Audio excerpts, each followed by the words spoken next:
네, 리포트 브리프입니다. 개장 전에 중요한 증권사 리포트 함께 체크해 보겠습니다. 자, 첫 번째 종목은요, LG 이노텍인데요. BNK투자증권의 리포트입니다. 일단 강력한 파트너사인 애플의 아이폰이 주요 키워드가 되겠습니다.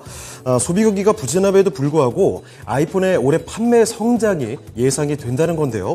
실제 애플의 점유율이 2019년 44%에서 작년 기준으로 봤을 때는 60%로 지속 상승하고 있고요. 올해는 아이폰의 판매량 자체도 4% 증가할 것이라는 전망이라고 합니다.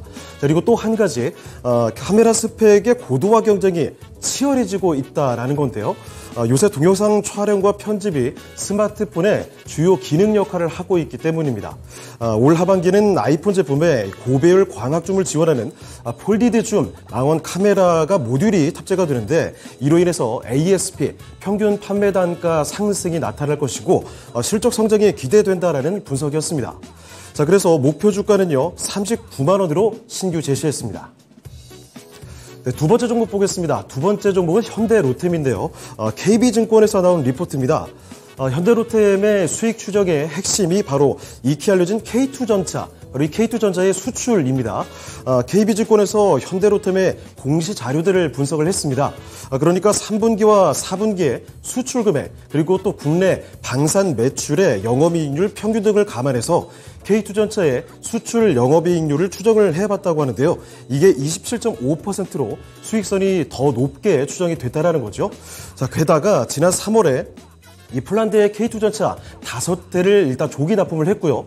그리고 5월에 7대 추가 납품을 해서 12대가 2분기의 실적에 반영이 됩니다. 자, 그래서 2분기 영업이익이 871억 원을 기록할 것이고 675억 원 수준의 예상 컨센서스를 크게 상회할 전망까지 긍정적으로 분석을 내놓고 있습니다. 자, 이에 따라서 목표 주가는 42,500원으로 상향 조정됐습니다. 자, 세 번째 종목 셀트리온입니다. SK증권에서 나온 리포트입니다. 일단은 실적 전망 자체가 좀 좋은데요. 2023년 연결 기준으로 매출액이 2조 5,548억 원으로 전망이 되는데 전년 대비해서 11.9% 상승으로 추정을 하고 있고요. 영업이익은 8,433억 원입니다. 전년 대비 30% 이상의 성장을 전망하고 있습니다. 자사의 바이오시밀러 품목들 중에서도 유플라이마와 또 램시마 SC 바로 이렇게 두 가지 모멘텀을 특히 강조를 하고 있는데요. 지연됐던 유플라이마의 FDA 허가가 5월 23일에 이루어졌죠. 그래서 7월 출시가 가능할 전망이고요. 또 신약 허가 예정인 램시마 SC까지 보유를 하고 있습니다. 이것도 일단 미국 허가가 10월에 예정되어 있기 때문에 모멘텀은 아주 풍부하다는 분석을 내놓고 있습니다. 자, 이에 따라서 목표 주가는 24만 원으로 상향 조정됐습니다. 자, 네 번째 종목 보겠습니다. 원익 IPS입니다. 키움증권에서 내놓은 리포트입니다. 먼저 2분기 실적에 대한 분석부터 보시면 매출액이 1,984억 원, 영업이익이 141억 원으로 영업 흑자 전환이 될 전망입니다. 삼성전자의 평택 3공장 잔비 반입이 진행됨에 따라서 반도체 부분의 실적이 크게 회복될 것으로 판단하기 때문이다. 이렇게 분석을 하고 있고요. 그리고 또 3분기 실적에 대해서도 살펴보면 매출액이 2,018억 원, 그리고 영업이익은 101억 원을 기록하면서 영업 흑자 기조를 유지할 전망이라고 합니다.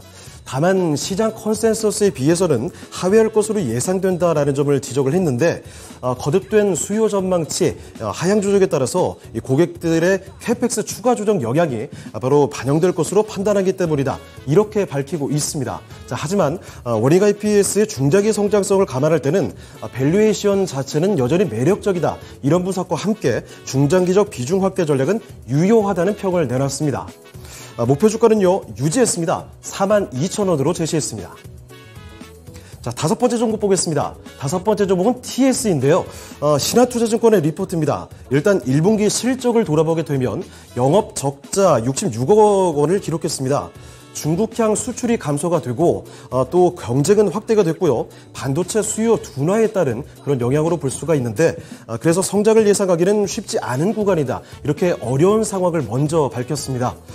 다만 하반기 실적 개선에 대한 기대는 있다고 하는데요. 자, 먼저 4분기 디램용 프로브 카드 제품 개발을 통한 납품에 대한 기대감이 있고요. 자, 그리고 AI나 자율주행 등 시장 개화에 따른 기메모리, 러버, 소켓 매출의 확대, 이로 인한 고객사 확대에 따른 성장 모멘텀이었습니다. 자, 결과적으로 목표 주가는 하향 조정이 됐습니다. 목표 주가 6만 원으로 제시가 됐습니다.